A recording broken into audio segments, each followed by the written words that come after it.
Hai Ibu Guru dan teman-teman sekalian, perkenalkan nama saya Esther Vina Aprilia Halala, saya dari kelas 12 IPS 1. Di sini saya akan menjelaskan dan mempresentasikan negara Prancis.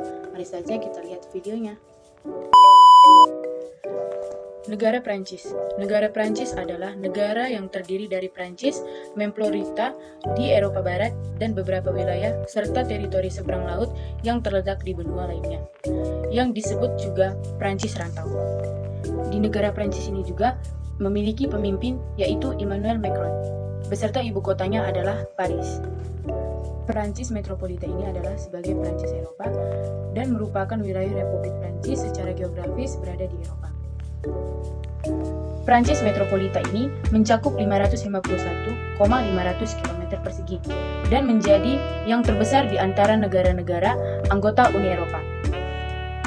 Adanya total luas Prancis dengan departemennya dan teritori seberang laut adalah 643,801 km persegi. Prancis juga memiliki zona ekonomi eksklusif atau ZEE, yang dimana ZEE ini adalah terbesar di kedua dunia yang meliputi 11.035.000 km persegi. Wilayah Prancis ini juga berbagi perbatasan dengan beberapa negara Eropa seperti negara Belgia, Luxembourg, dan Jerman. Di timur laut dengan Swiss, Monaco, dan Italia Timur, serta dengan Andorra Spanyol di bagian selatan. Jumlah penduduk di negara Prancis sebesar 67,75 juta jiwa. Hal tersebut menjadi sebagai negara terpadat ketiga di benua Eropa, setelah Rusia dan Jerman, dan menjadi negara terpadat kedua di Uni Eropa setelah Jerman.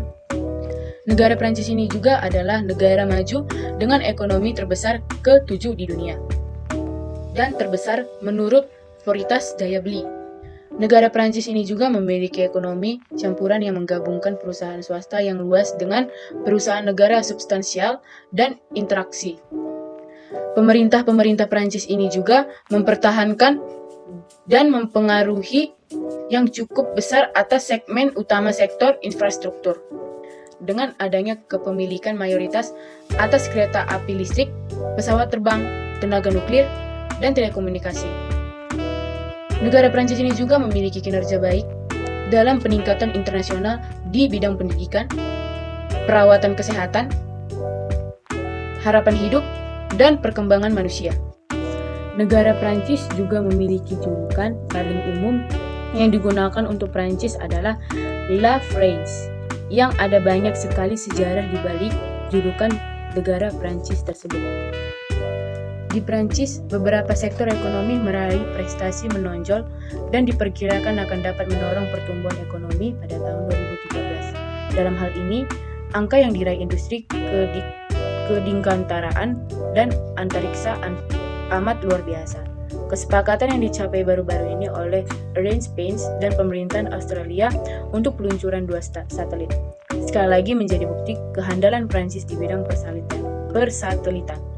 Dalam industri pesawat terbang, Airbus memantapkan dirinya sebagai pelaku utama dengan kesuksesannya menyerahkan 588 pesawat kepada 89 pelanggan dan membukukan 833 penjualan pada tahun 2012. Hasil-hasil yang diraih tersebut memungkinkan perusahaan ini meneruskan kebijakan perekrutan karyawannya dengan membuka 5.000 lapangan kerja yang sebagian berada di Prancis.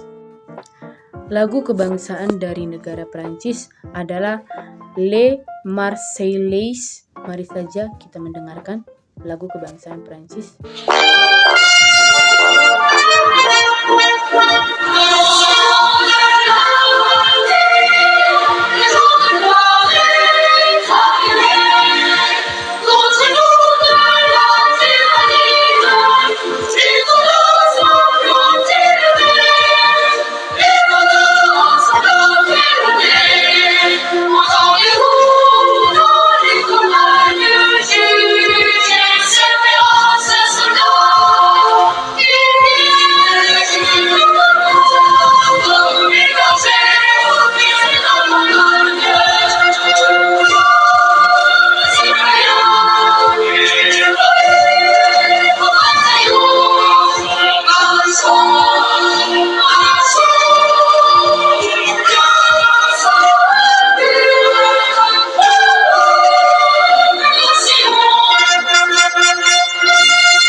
di sini juga adanya kelebihan dan kekurangan sistem pemerintahan dari Prancis. Yang pertama, badan eksklusif lebih stabil kedudukannya karena tidak tergantung pada parlemen. Salah satunya badan eksklusif pada sistem ini adalah presiden, dan presiden dipilih oleh rakyat dan salah satunya tugasnya adalah mengawasi parlemen, sehingga pada kedudukannya presiden lebih fokus terhadap pekerjaannya dan menjadi lebih optimal karena urusan pemerintah dalam negeri diurus oleh Perdana Menteri. Dalam kepemimpinan presiden, ia menjadi badan paling kuat karena dipilih rakyat. Presiden menjadi badan yang paling tinggi dan sistem ini sehingga presiden bisa memutuskan apa saja yang sekiranya ia bisa memajukannya negaranya menjadi lebih baik dan sesuai. Hal tersebut tidak dapat diganggu-gugat dan semua ini masyarakat wajib mematuhinya. 2. Yang ketiga, masa jabatan para petinggi di negara Prancis jelas. Artinya, Presiden Prancis menjabat selama 7 tahun, pada akhirnya Presiden dapat melaksanakan program kerja atau Grand Design yang telah ia buat pada saat percalonan Presiden, dan Presiden menjadi lebih optimal dalam memimpin negara Prancis tersebut. Adapun kekurangan dari negara Prancis.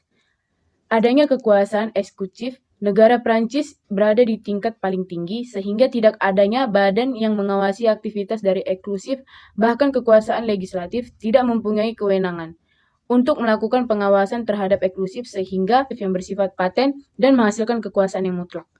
Hal tersebut menjadi salah satu kekurangan dari sistem pemerintahan Prancis, banyak keputusan lembaga eksklusif yang tidak diterima oleh masyarakat. Yang kedua, pembuatan keputusan atau kebijakan publik umumnya hasil tawar-menawar antara eksekutif dan legislatif, sehingga dapat terjadi keputusan tidak tegas. Sebenarnya hal ini sering terjadi dalam dunia pemerintahan, terlebih terdapat kepentingan politik di dalamnya. Seorang presiden membuat keputusan akan tetapi keputusan tersebut tidak berkorelasi dengan tujuan dari legislatif. Alhasil keputusan tersebut dalam membuatnya terjadi tawar-menawar dan akhir dari pengambilan keputusan tersebut membuah dan hasilnya tidak tegas. Sekian dari presentasi saya. Semoga bermanfaat untuk kita semua. Terima kasih.